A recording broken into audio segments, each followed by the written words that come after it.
सारा गेम चल रहा है, कॉर्पोरेट वॉर बहुत चल रहा है। जी, तो जिगर भाई, आपने सुना कि कॉर्पोरेट वॉर तो बहुत चल रहा है और पता लगा कि जो जंग होने वाला है वो अडानी ग्रीन ही है दुनिया के अंदर, और कोई नहीं है। उसी को पूरा का पूरा जंग कर दिया गया है। बाकी जो हालात हैं इस समय देश में इस अडानी गेट कांड के कारण, आपकी ऑब्जर्वेशन और टिप्पणी मैं लेता हूँ। आपकी इसमें क्या सोच है, क्या विचार है? जिगर भाई। जी जी जी सर, बिल्कुल। देखिए, काफी काफी जबरदस्त मेरे ख्याल से इनपुट्स हमने सुने हिमांशु जी के, और उससे भी ज्यादा जबरदस्त इनपुट मैंने देखे कि वानखेड़े साहब ने जो बोला, उनकी एक बात से मैं बिल्कुल सहमत हूँ कि ये मॉक ड्रिल नहीं है। क्योंकि मॉक ड्रिल अगर होता तो कहीं ना कहीं अलग तरीके से कोई सिम्टम्स हमको दिख जाते, पर ऊपर से हाथ नहीं है इस बार। ऊपर मतलब ऊपर वाले का हाथ नहीं है, ये शायद कहीं इंडिकेट कर रहा है, वरना वरना इतने लाखों करोड़ रुपए का 5-10 दिन में सफाई नहीं हो जाता, जो बहुत बड़ा डेंट है एक्चुअली कंपनी के लिए, क्योंकि बहुत सारे प्रोजेक्ट अटक जाते हैं। अगर मेरी जेब से 10 लाख रुपए निकल गए और मैं सोच रहा हूँ कि कल मैं गोल्ड खरीद लूं, तो मैं नहीं खरीद सकूंगा। बिल्कुल ये सादी लेमन लैंग्वेज में की बात है। तो ये पैसे वाइप आउट हो गई, वो साफ दिख रहा है। अब इसकी जो कड़ी है, जो दोनों वरिष्ठ लोगों ने बताई, वो बिल्कुल है कि बहुत सारी कड़ियां जुड़ी हुई है। शायद इस चीज को हम डिस्कशन या डिबेट कर सकते हैं, पर बिल्कुल सही मायने में कहाँ क्या हो रहा है हम नहीं जान पाएंगे। ये बात भी बिल्कुल फैक्ट है।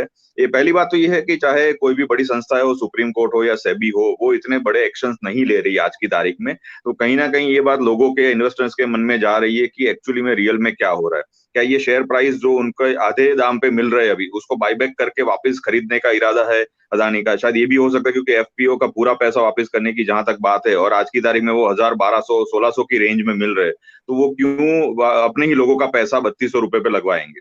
तो ये भी एक थियरी मार्केट में चल रही है। दूसरी एक थियरी जो वानखेड़े सर ने इंडिकेट किया कि अगर कॉर्पोरेट वॉर है, तो ये बात को मैं बिल्कुल काफी सीरियसली लेता हूं, क्योंकि अभी हाल ही में दोपहर में मैंने एक रिपोर्ट पढ़ी, जहां पर सोशल मीडिया पे ही किसी ने डाली है रिपोर्ट।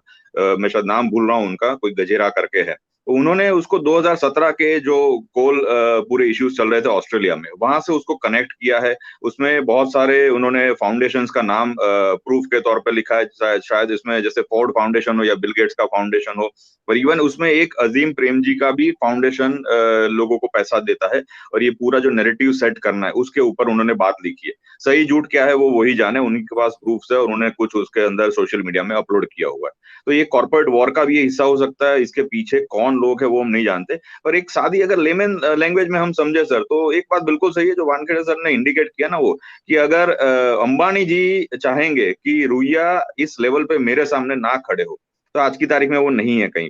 तो एक एक एक पावर का गेम जरूर है जो हमेशा से चलता आया है। और जैसे गुजराती में कहावत है, यहाँ पे गुजराती में लोग गुजरात में अपनी लोकल लैंग्वेज में बोलते हैं कि कहीं पण करवानो पण मोटा भाई नो ईगो हर्ट नहीं करवानो। तो ये मोटा भाई का ईगो शायद कहीं हर्ट हो गया कि आप तीसरे नंबर पे कैसे पहुंच गए। आप अभी 2014 में 60वें नंबर पे थे, और आप 2023 आते आते तीसरे नंबर पे पहुंच गए। तो मोटा भाई नो ईगो हर्ट था छे, मतलब वो जब होता है तब मोटा भाई कहीं से कुछ तो कर लेते। तो एक ये चीज भी है। चौथी चीज जो मुझे दिख रही है वो बिल्कुल सिंपल सी चीज है, शायद हर एक लोग हमारे अलावा भी, अगर जैसे हम तो बहुत सारे डिस्कशन डिबेट्स करते हैं, पर जो सामान्य सिंपल आदमी है वो भी समझ सकता है कि एक मोनोपोली बिजनेस हो रहा था धीरे धीरे हर एक क्षेत्र में, कि अगर वो कहीं भी जाते हैं तो हर जगह उनकी मोनोपोली हो जाती है। एसीसी अंबुजा जैसी बड़ी सीमेंट कंपनी उन्होंने खरीद ली है, तो सीमेंट के क्षेत्र में नंबर 2 पे आ गए अल्ट्राटेक सीमेंट के बाद। उसके बाद एक धारावी का जो प्रोजेक्ट है उसकी बात सर ने की। उसके अलावा एक हमने एक डिस्कशन पहले एक डिबेट में किया था, जहां पे अंडमान निकोबार में उनको 75,000 करोड़ रुपए का एक प्रोजेक्ट गवर्नमेंट रेडी करके सेट करके देने वाली है। तो ऐसी बहुत सारी चीजें जहां पर मोनोपोली बढ़ रही है, वो बात बिल्कुल फैक्ट है। और विपक्ष जो आवाज उठा रहा है, तो विपक्ष के लोगों को भी आज मैंने सामने भी कुछ ट्वीट में रिप्लाई किया, जिसमें वो लोग बोल रहे थे जो बीजेपी के समर्थक है उन्होंने, कि अगर कांग्रेस के शासित जो राज्य है वहां पर वो अदानी से इन्वेस्टमेंट ले रहे तो भी क्या विपक्ष उनका विरोध करेगा। पर वहां पर बात यही सूक्ष्म तरीके से निकल कर आ रही थी कि बिजनेस आप कोई भी कंपनी के साथ करिए, पर जब मोनोपोली हो जाती है या एक ही बिजनेसमैन के पास सारे बिजनेस होते हैं, तो ये बात कहीं ना कहीं कॉर्पोरेट वर्ल्ड में भी लोगों को खटकती है, पॉलिटिकल लेवल पे भी खटकती है। ये दोनों बात फैक्ट है, क्योंकि हर चीज अगर जैसे ना बड़े लोगों में एक सादी चीज होती है कि कुछ भी करो मिल बांट के खाओ, तो ये जो मिल बांट के खाने वाली थियरी है वो शायद खत्म हो गई। और एक चीज बिल्कुल साफ है, इसको मैं भी मानता हूं जो सर ने बताया कि मतलब ये कोई बिजनेस माइंड से उन्होंने बिजनेस किया हो इस तरीके से नहीं है, उनके ऊपर एक बहुत बड़ा हाथ आ गया। और जो बिजनेस उनको करना था वो उनको मिलता गया, ऑटोमेटिकली मिलता गया कि अगर मेरे कंपनी के नाम के ऊपर ही टेंडर खुलने वाला है तो मुझे धंधा मिलेगा, वो बात फैक्ट है। तो मुझे कहीं कोई उसमें इंटेलिजेंस नहीं लगाना है, मुझे सिर्फ उसके रिलेटेड जो होशियार लोग हैं वो मार्केट से उठाना है, दुगनी तिगनी सैलरी पे उनको रख देना है, वो पूरा मैनेज कर लेंगे। मुझे सिर्फ पॉलिटिकल जो अपना पूरा कैंपेन है वही मैनेज करना है। तो ये जो सारी कवायद है उसी के बेसिस पर इतने बड़े बन गए, और जब बड़े बने तब ये बात साफ है कि कहीं ना कहीं, जैसे हिमांशु जी ने बोला कि कहीं काला टीका लगाने की जरूरत आ जाती है, तो मेरे ख्याल से ये काला टीका ही है जो अलग अलग जगहों से शायद कई समय से लोग शुरू करके कर रहे थे। अब उसको हम 2017 के ऑस्ट्रेलिया में जो कोल से जो उनके सामने विरोध शुरू हुआ, वहां की जो एनजीओ ने किया, उस बात से जोड़े या उसके बाद की जो जो घटनाएं उससे जोड़े, तो ये सारे तार कहीं ना कहीं ऐसे जुड़े हुए। पर अल्टीमेटली सारी बात का फैक्ट ये जो मैं समझ रहा हूँ वो ये स्पष्ट है जो सर ने बताया कि आज की तारीख में उनके ऊपर इतना बड़ा हाथ जो था वो शायद थोड़ा सा हट गया है, पूरा तो नहीं हटा पर थोड़ा सा जरूर हटा है। हाँ, हालांकि अभी निर्मला सीतारमन जी ने अभी एक स्टेटमेंट दिया 2 घंटे पहले ही मैंने वो देखा, उन्होंने उसमें मेंशन किया है कि आज की तारीख में एसबीआई और एलआईसी के अंदर उनके जो भी इन्वेस्टमेंट्स है अदानी ग्रुप ऑफ कंपनीज में, वो एक लिमिट के अंदर है, 8% के आसपास है, जो उनके पूरा ओवरऑल जो पोर्टफोलियो होता है।